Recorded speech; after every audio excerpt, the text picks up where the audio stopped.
Welcome back to another episode of Paint Society. In this episode, we're going to put to the test the cheapest made spray gun.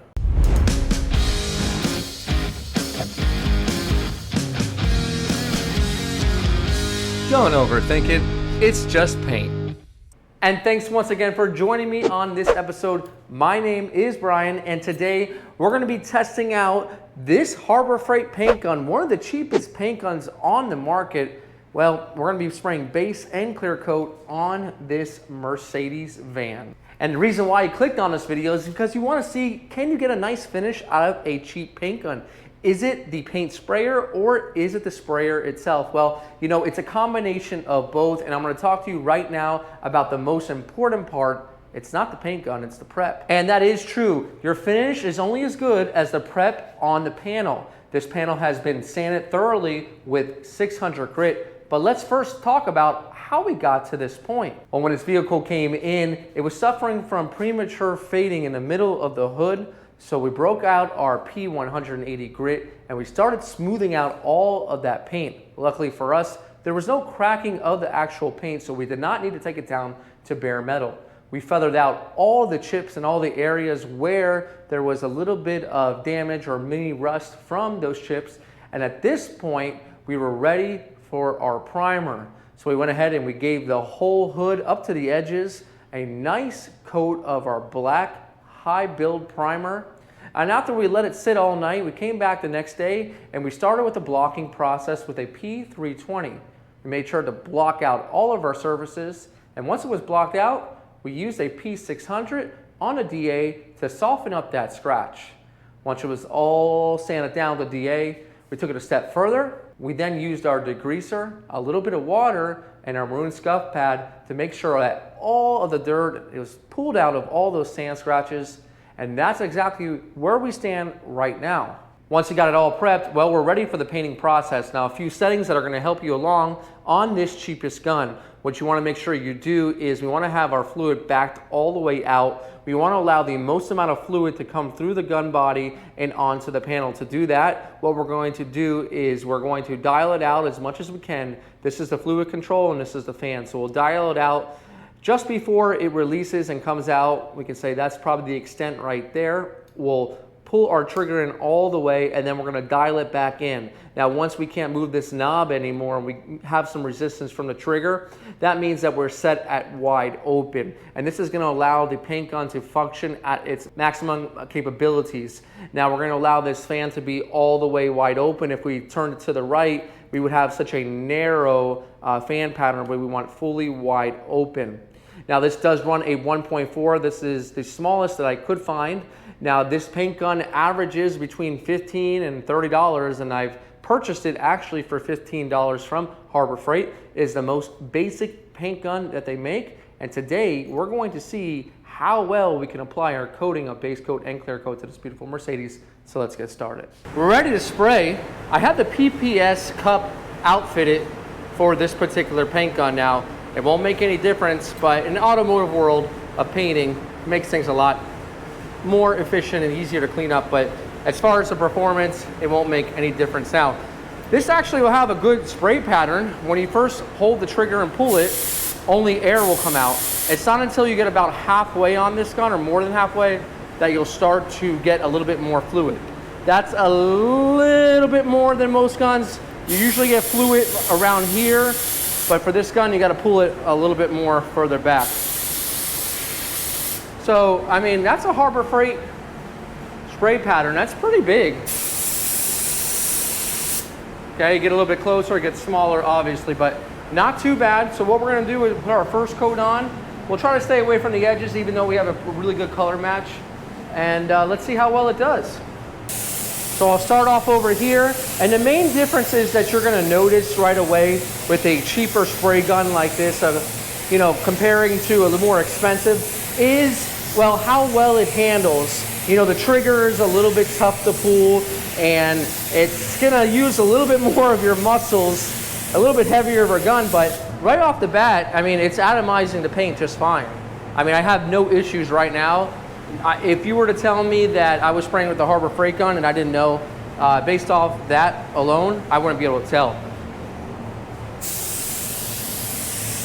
But usually, you know, the real test is the clear coat. So we're gonna take this along the whole entire clear coat phase and see how well it does. So we're gonna be putting it on between around 75% overlap, 75, 80% overlap here.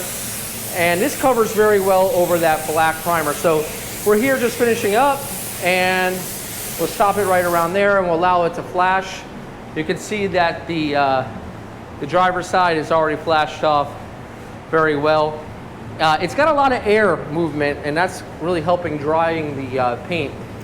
Something like this, I mean, all gauges are different, but this is gonna use a lot more air.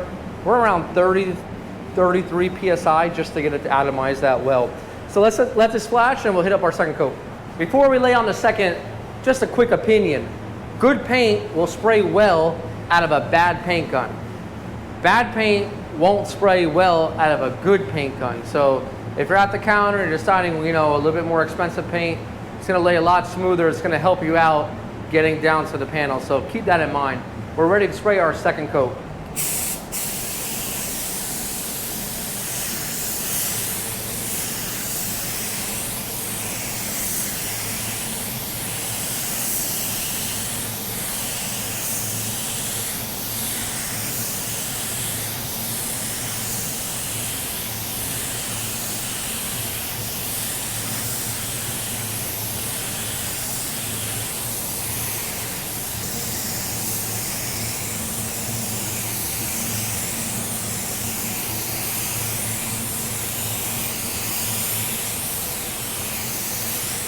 We're ready for clear coat.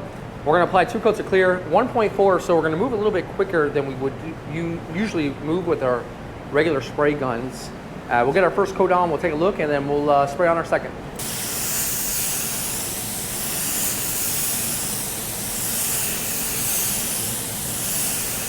We gotta do tighter passes.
Right after the second coat, now it looks good on camera in this area, but it is a little bit dry in a couple areas, a little bit orange peely. I want to really show you, you know, the truth here.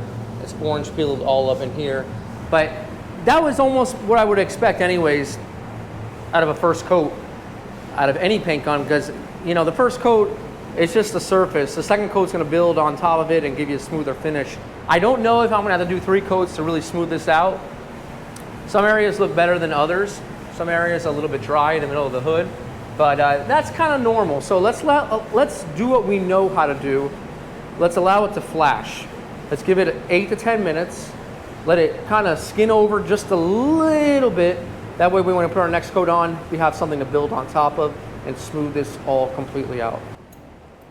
Now moving on to our second coat here, I noticed that I really needed to slow down and that the atomization when spraying clear coat out of this cheap paint gun is not good at all. What happens is the fan completely narrowed down and I had to take my passes from, let's say, 80% to at least 90% overlap, and I had to move much slower. You can see that the speed here has significantly slowed down because I need that clear to get onto the panel. And if I'm moving too fast, what's going to happen is we're going to get that orange peel finish, because there's not enough material hitting the surface, allowing it to smooth out. So that is one of the common issues that I'm starting to see with this paint gun when spraying clear coat. So we're laying down this clear coat much thicker and much slower to get that beautiful finish that we're always used to seeing on this particular channel. So with that said, I kept my pressure around 30 to 31 psi, requiring much more pressure and much more overspray in the air, and obviously much more paint consumption, which is never really a good thing when you're using materials that cost a lot of money. So after the second coat was down, we gave it some time to really flash off, and this thing looked amazing. After 15 minutes, the clear leveled out. Remember, we're using a much better clear coat that's going to self-level just a little bit. Now, I don't want you guys to get too confused and all giddy and happy about this cheap paint gun. It is not easy to spray with. It is not a beginner spray gun if you're really looking into getting into automotive refinishing. If you got a project at home that's small, yeah, maybe use it, give it a try, but I would hate for anyone to get totally discouraged when using one of these spray guns. And a professional, well, they work a little bit better, but I would never use this paint gun day in and day out. I hope you guys enjoyed this video and enjoyed the beautiful finish we have on this Mercedes van. A light buff of some dust nibs, and this thing is ready to go. Guys, once again, this is Brian from Paint Society reminding you, don't overthink it. It's just paint. I'll see you guys on the next video.